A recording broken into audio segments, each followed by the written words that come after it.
All right, let's do it, guys. Let's talk goals in 2019. Do you have some goals? Of course you do. You've got something that you want to achieve, right? We all do.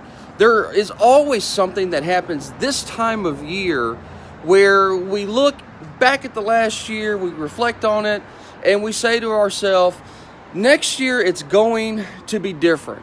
Next year it's going to be better. I'm going to do that thing that I kept putting off or I didn't get done.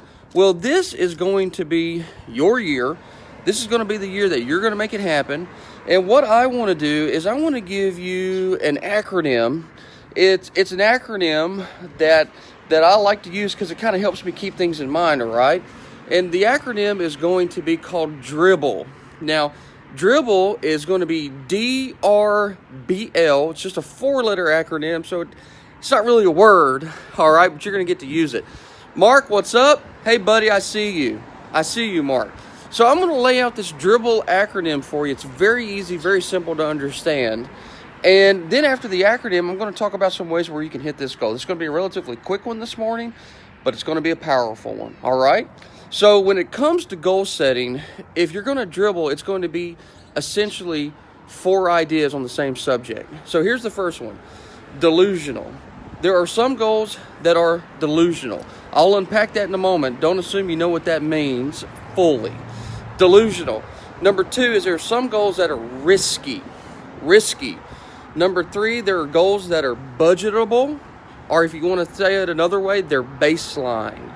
And then number 4, there are goals that are low. All right? So those are your 4 categories when it comes to the dribble goals. Delusional, risky, baseline or budgetable, and low. You got that in mind? All right, great. Now, I'm going to give credit to Michael Hyatt for the delusional and the risky part. And I'll share with you what he means by delusional and risky. And I like this. Let's start with risky. Michael says that, and he's great at goal setting if you don't know Michael Hyatt, but Michael says that you should set goals that are going to be risky, as in there's a chance that you might not reach them. But the thing that's good about a risky goal is when you go to work on it, even though it's risky, it's also very motivating. A risky goal is a very motivating goal. Because see, I come from the corporate world. In the past, I've come from the corporate world. Today, I'm just, me and my team, and we're doing our thing. But one of the things that you'll hear in the corporate world is no sandbagging. And sandbagging is the opposite of risky. It's when you set a goal that's too low. You know you're going to achieve it. Remember the low part? And those are absolutely, they're not exciting.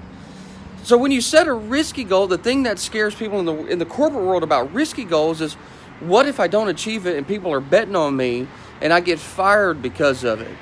So I get that. You got to take a certain amount of understanding that risky goals are risky. But when it comes to your personal life, go for it. Go for it. Push yourself to a place that you consider risky, to a point to where you're like, man, I'm not sure if I could do this.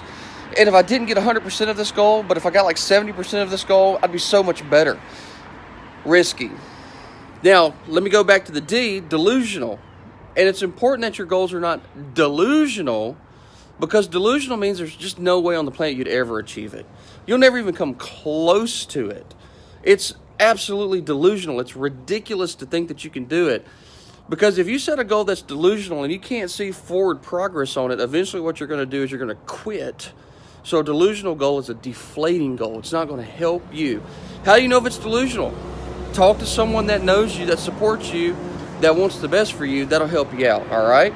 So now let's go to baseline. And if you're thinking to yourself, well, I'm not sure how to establish even a risky goal, here's an easy way to do it. You look at your baseline goal. And if you look at your baseline goal, one of the easy ways to look at that is to go back and look at the previous year. Go back and look at the previous year. So I'm going to take real numbers into account because this is an easy way to approach it. Let's imagine that one of your goals for this year is to make more money.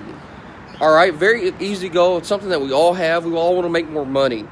So if we're going to establish a baseline or a budget, it's very easy to pull your paychecks from the previous year. You can see if your paycheck is performance-based pay, You can see your ups and you can see your downs. If it's not a flat salary, you can see that. And you can look into those time frames and say, hey, I know that if I were to take a baseline, if you got more than 1 year of data, you can get more than 1 year of data. But I know that in the month of October, I'm going to make this much money compared to the month of July. And if I just did what I've always done, then I kind of got a baseline. Chances are pretty good I know what I'm going to make next year if I haven't done anything to improve myself. So now you got a baseline, right? So from your baseline, you have the too low part. Don't go below that. That's too low. Why do less than what you've done? But from the baseline, you can start getting into some of your more riskier goals. Maybe you come in here and say, okay, going to make an extra $30,000 this year. Well, how am I going to do that? All right. And this is going to be the last part of this morning session for you, because I'm going to share something with you about goals that I think is really important. And I think it's something that is so commonly messed up. All right. And this is it. Whatever it is that you're going to do, you're probably not going to do it in one fell swoop. In other words, I want to make $30,000 more next year. It's probably not going to happen in one fell swoop. I mean, it could happen. It might happen once in your lifetime, but it isn't going to be consistent. You might experience a windfall, but it isn't going to be consistent. So it's probably going to happen, if it's not going to happen in one fell swoop, it's probably going to happen with consistency on things that you do repeatedly. And that is your secret right there to your goals and your accomplishments. If you've got your goal and it's big, you need to break it down into small components. Break it down into first quarters. That'll be 4 big goals. Then break it down into monthly. And now you're got 12 milestones. But then what it's really going to boil down to, what it's really going to be about, is what you do daily. And what you're going to find is that when you start looking at the action that you do daily that's going to get your success, you're going to find that it's minuscule. It's not going to be anywhere as hard or as big of a task as you may think it's going to be. So for the sake of example, you want to make an extra $30,000 this year, and we start breaking that down into quarters, then that's $7,500 a quarter. We start breaking that down into months, and we start breaking that down into days, and then if we ask ourselves, what's the action that will make that occur?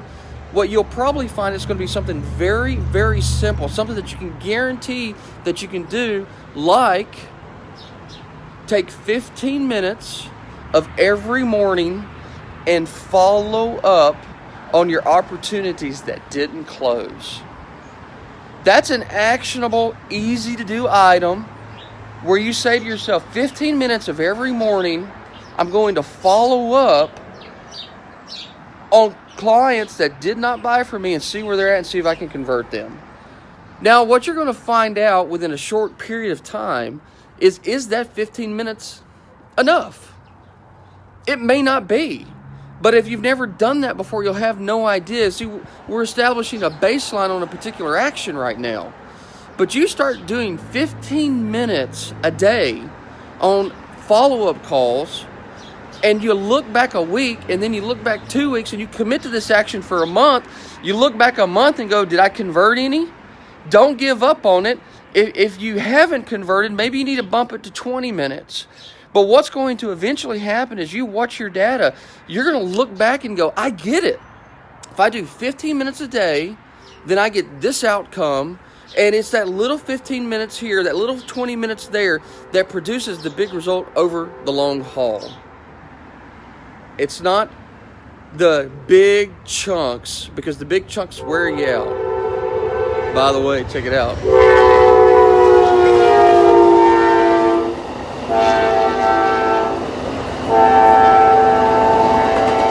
Hey, that's an Amtrak.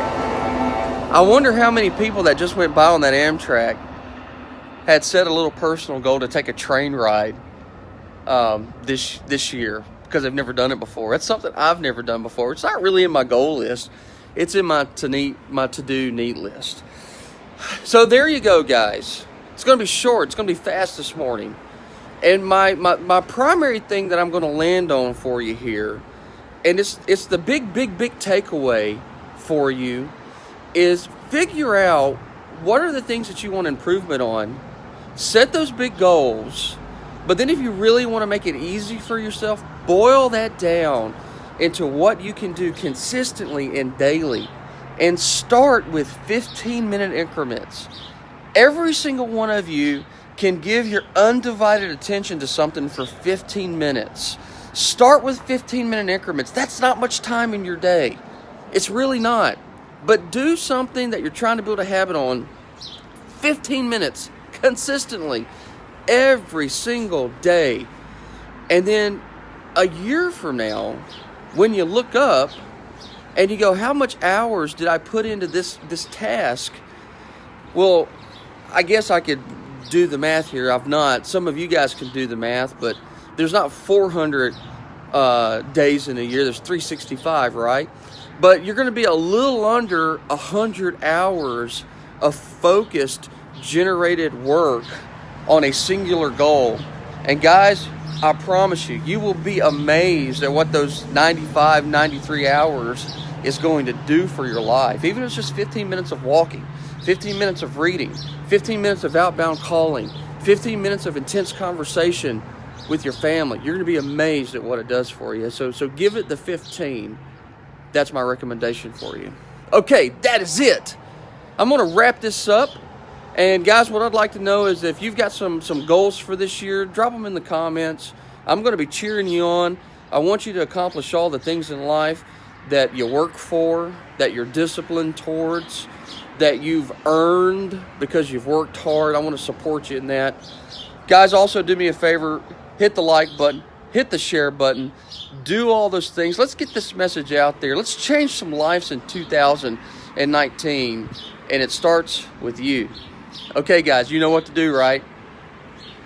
If you don't, it's go turn learning into earning.